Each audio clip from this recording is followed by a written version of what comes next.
Good morning, everyone. Welcome to your maths class. Guys, today we are going to start our new chapter, lines and angles. तो in this chapter we will discuss about the lines और angles. पहले हम line angles के बारे में discussion करेंगे, फिर lines के बारे में डिस्कशन करेंगे. इन लोअर क्लासेस आपने क्या क्या डिस्कस किया अबाउट द एंगल्स. एंगल्स क्या होता था कि by the formation of two rays, दो रेज से जो बनता था वो हमारा क्या बन जाता था, एंगल बन जाता था. This one is your vertex, these two are your arms, okay, and here your angle will make supposed to be this one is of 60 degree. तो ये आपका क्या हो जाता था, एंगल हो जाता था. नेमिंग भी आपको अच्छे से आती है. ए यहाँ पे सपोज टू बी मान लो ओ है, यहाँ पे बी है, तो इसका नेम क्या हो जाएगा, एंगल. ये साइन ऑफ एंगल होता है आपका ए ओ बी. ओके, तो आपने ये डिस्कस किया हुआ लोअर क्लासेस में. टाइप्स ऑफ एंगल हमारे पास क्या था, एक्यूट एंगल. कौन से एंगल जो आपके क्या होंगे, लेस देन 90 डिग्री होंगे, वो एंगल्स क्या हो जाएंगे, आपके acute angle. Likewise this one suppose to be this one is of 30 degree, तो ये क्या है, एक एक्यूट एंगल. ऑब्ट्यूस एंगल क्या होते थे, जो एंगल ग्रेटर देन 90 डिग्री होंगे वो क्या हो जाएंगे आपके obtuse angle. Suppose to be this one is of 120 degree, तो वो आपका क्या है, एक obtuse angle. Right angle, those angles which are of 90 degree means equal to 90 degree होंगे, तो वो क्या हो जाएंगे, आपके राइट एंगल हो जाएगा. स्ट्रेट एंगल आपका यानी कि 180 डिग्री का एंगल.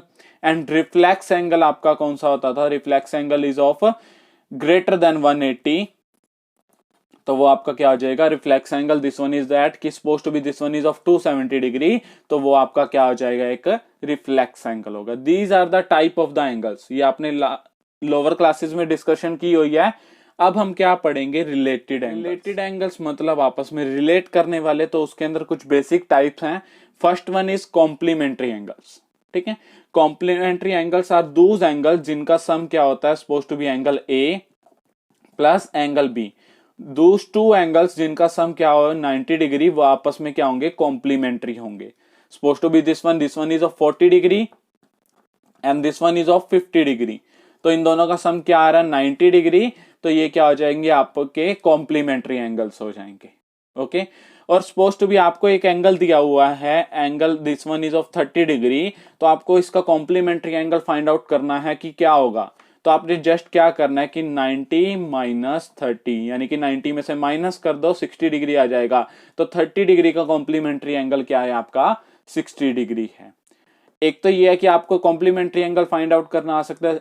सेकंड आ सकता है कि चेक करके बताओ कि दीज आर द कॉम्प्लीमेंट्री और नॉट. तो आप क्या करोगे, जो भी टू एंगल्स दिए होंगे उनका सम करोगे. If the sum is 90 degree, तो वो कॉम्प्लीमेंट्री है, अदरवाइज वो कॉम्प्लीमेंट्री नहीं है. Clear. Next is supplementary angles. Supplementary angles वो एंगल होते हैं जिनका sum suppose to be angle A और एंगल बी की बात कर रहे हैं, उनका सम कितना होता है, आपका 180 डिग्री होता है, तो वो आपके क्या हो जाते हैं, सप्लीमेंट्री एंगल्स हो जाते हैं. ओके, और इसमें भी सम ऐसे आता है, सपोज टू बी आपको एंगल ए दिया हुआ है 70 डिग्री, तो कहा कि इसका सप्लीमेंट्री फाइंड आउट करो, तो आपने क्या करना है, एंगल बी फाइंड आउट करना है सपोज टू बी, तो वो क्या हो जाएगा 180 माइनस 70, तो वो क्या आ जाएगा 110, यानी कि 110 डिग्री आपका क्या आ जाएगा, एंगल ए का, यानी कि 70 डिग्री का सप्लीमेंट्री क्या होता है, 110. ओके, एक तो ये है. सेकंड आपको क्या सकता है कि चेक करके बताओ दीज आर सप्लीमेंट्री और नॉट. तो आपने क्या करना है, जो भी एंगल्स आपको गिवन होंगे उनको ऐड कर दो. 60 plus 120, if the sum is 180 degree, तो वो क्या है, आपके सप्लीमेंट्री है, अदरवाइज वो सप्लीमेंट्री नहीं है. तो ये दोनों का सम क्या है, 180, तो ये these two are are supplementary angles. Clear. Next is adjacent angles. ठीक है, एडजेसेंट एंगल्स क्या होते हैं, आपने लोअर क्लासेस में 6th क्लास में एडजेसेंट एंगल, एडजेसेंट साइड्स वगैरह पढ़ी हुई हैं, तो उसके बारे में डिस्कशन है. फॉर द एडजेसेंट एंगल्स आपको यहाँ पे ऐसा कुछ नहीं होता कि सम इतना होगा एटसेट्रा एटसेट्रा, ऐसा कुछ नहीं होता. जस्ट यहाँ पे क्या होता है, जो एक दूसरे के साथ लगे हुए होते हैं, मैं नॉर्मल लैंग्वेज में बोल रहा हूँ कि जो एक दूसरे के साथ होते हैं वो एडजेसेंट एंगल होते हैं. उनके लिए 3 कंडीशंस होती हैं आपके पास, कि उनका वर्टेक्स क्या होना चाहिए, कॉमन, कॉमन आर्म्स होनी चाहिए उनकी, कॉमन एक आर्म कॉमन होनी चाहिए, जो नॉन कॉमन आर्म है वो दोनों तरफ होनी चाहिए ऑन ईदर साइड. तो लुक एट दिस फिगर, आपको क्लियर हो जाएगा. कॉमन वर्टेक्स होना चाहिए, देखो this one is suppose to be A, तो दोनों के अंदर कॉमन वर्टेक्स है.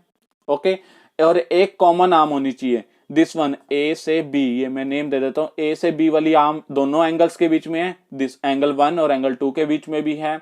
और कहता है कि जो नॉन कॉमन आर्म्स है ऑन ईदर साइड, जो नॉन कॉमन आर्म्स है दोनों तरफ होनी चाहिए, suppose to be this one is C and this one is D, तो A C and A D ये नॉन कॉमन आर्म्स हैं और दोनों की तरफ हैं, तो ये क्या हो जाएंगे, angle 1 and angle 2 are adjacent angles. Clear. Next is linear pair. Linear pair क्या होता है, इसके अंदर भी जो सम होता है वो आपका क्या होता है, टू एंगल्स का सम कितना होता है, 180 डिग्री होता है, बट इसके अंदर जो एंगल्स होते हैं वो कौन से होते हैं, आपके एडजेसेंट वाले होते हैं। यानी कि एडजेसेंट एंगल का सम 180 डिग्री आ जाए तो वो क्या हो जाएगा, आपका लीनियर पेयर हो जाएगा। और ये ऑलमोस्ट आपका किसके ऊपर बनता है, हमेशा स्ट्रेट लाइन के ऊपर बनता है। तो यानी कि यहाँ पे angle 1 this one plus angle 2 this one is equal to 180 degree. तो यानी कि एंगल 1 और एंगल 2 का पेयर क्या बन गया, लीनियर पेयर बन जाएगा। क्लियर। लीनियर पेयर के क्वेश्चन कैसे आ सकते हैं आपको, suppose to be same figure है, मैं इसी फिगर से एग्जांपल लेता हूं, आपको ये बता दिया कि ये 70 डिग्री है, तो आपको कहेंगे कि एंगल 2 फाइंड आउट करो, या फिर आपका यहाँ पे x लिखा होगा तो कहेंगे एंगल x फाइंड आउट करो। तो आप क्या करोगे, x प्लस 70 लीनियर पेयर है तो ये क्या होगा, 180 डिग्री। यहाँ पे आप रीजन मेंशन करोगे क्या है, लीनियर पेयर है। तो अब x की वैल्यू फाइंड आउट करनी है तो वो क्या हो जाएगा, 180 डिग्री माइनस 70 डिग्री, तो वो क्या हो जाएगा आपका इज इक्वल टू 110 डिग्री। तो x की वैल्यू क्या आ गई, 110 डिग्री, तो यहाँ पे आप मेंशन कर दोगे कि x is equal to 110 degree. Clear. These kind of sums can come for the linear pair. Clear. Next is vertically opposite angles. ठीक, when two lines crossing each other, यहाँ पे हमारा क्या होता है कि टू लाइंस रेज वगैरह etcetera जो भी आपस में क्रॉस करती हैं और उसके आमने सामने वाले एंगल्स होते हैं वो हमारे क्या होते हैं, वर्टिकली अपोजिट एंगल। और वो आपस में हमेशा क्या होते हैं, इक्वल होते हैं। यानी कि वर्टिकली अपोजिट 1 और 2 हैं, angle 1 is equal to angle 2, these two are vertically opposite to each other and हमेशा ये इक्वल होंगे। और same as this one angle 3 is equal to angle 4।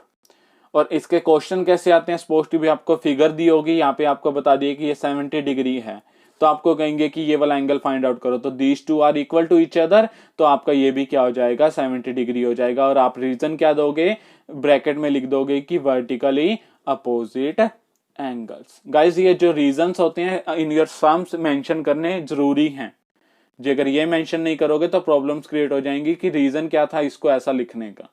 Okay, now look at your sum number 1, find the complementary each of the following angles. सभी का कहता है कि complementary find out करो, तो मैंने पार्ट 1 लिया है, इसका कॉम्प्लीमेंट्री फाइंड आउट करना है। आपको कॉम्प्लीमेंट्री एंगल्स का सम पता है कितना होता है, suppose to be angle A plus angle B की बात कर रहे हैं, सम कितना होता है कॉम्प्लीमेंट्री का, 90 degree. Angle A is given 20 degree, angle B you have to find is equal to 90 degree. Angle B की वैल्यू फाइंड आउट करोगे तो क्या आ जाएगी, 90 डिग्री माइनस 70 डिग्री।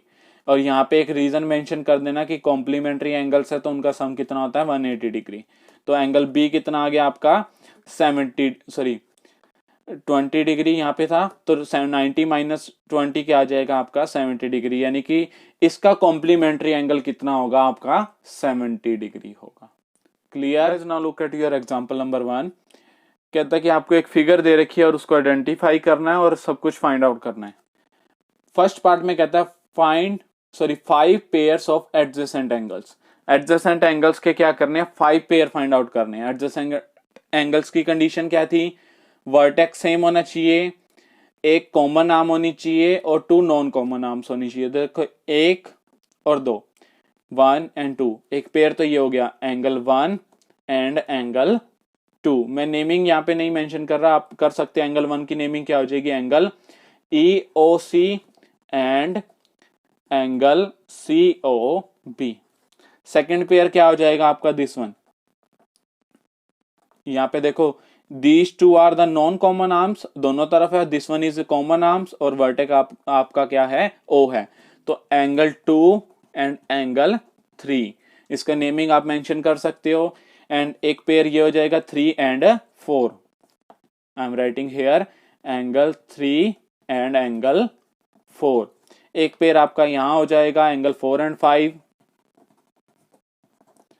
टोटल कितने फाइंड आउट करने थे? 5। This one is your first, second, third, fourth and fifth क्या हो जाएगा आपका? Angle 5 and angle 1। आप इनकी नेमिंग मेंशन करोगे, मैं डायरेक्ट कर रहा हूं विद दैट की मैंने यहाँ पे 1 2 3 4 राइट डाउन कर दिया। आप इनकी नेमिंग करोगे जैसे मैंने फर्स्ट की थी। क्लियर? सेकंड में कहता है कि 3 linear pairs. 3 linear pairs. Linear pair का क्या था कि एडजेसेंट एंगल का सम क्या होना चाहिए? 180 डिग्री, और वो किस पे बनते हैं? स्ट्रेट लाइन पे। तो देखो DOC ये आपकी एक स्ट्रेट लाइन है, तो आपका यहाँ पे एक लीनियर पेयर आ जाएगा, आपका यहाँ पे आ जाएगा। तो उसके अकॉर्डिंग आप मेंशन कर दोगे कि लीनियर पेयर कौन कौन से हैं। एक तो देखो मैं बुक के अकॉर्डिंग मेंशन कर देता हूं, एंगल AOE और EOB। AOE और EOB, तो आपका ये क्या हो जाएगा? एक पेयर हो जाएगा angle AOE and angle EOB। Guys मैं दूसरे पेन से मेंशन कर देता हूं सो दैट कि आपको क्लियर हो जाए। ये देखो एक पेयर ये कह रहा है ये प्लस ये वाला, ठीक है। एक ये हो जाएगा आपका ये 4 प्लस ये पूरा यहां तक। तो इसका नेमिंग भी मेंशन कर दो आपकी, क्या हो जाएगा? एंगल एंगल DOA एंड ये कंप्लीट ऊपर वाला यहां से यहां तक, यहां से यहां वाला, तो ये क्या हो जाएगा आपका? AOC, angle AOC। ऐसे ही आप एक और मेंशन करोगे आपके बुक के अकॉर्डिंग, मैं राइट डाउन कर देता हूं COB and angle BOD। Last में कहता है 2 pair of vertically opposite angle. Vertically opposite angle के 2 पेयर राइट डाउन करने हैं। पहले तो यहाँ पे क्रॉसिंग चेक करो कि क्रॉस कहां पे हो रहा है, ठीक है। तो उसके अकॉर्डिंग वर्टिकली अपोजिट एंगल आ जाएंगे। देखो this line crossing to this one, तो आपका अपोजिट एंगल क्या हो जाएंगे? एक तो ये हो जाएगा ये और ये, ठीक है। तो इसके नेम मेंशन कर देना। एक आपका यहां से आ जाएगा this one and this one, तो ये आप मेंशन करोगे। Clear? Guys, this is all about your today's lecture. In your homework, you have to revise exercise 5.1 complete on your rough notebook.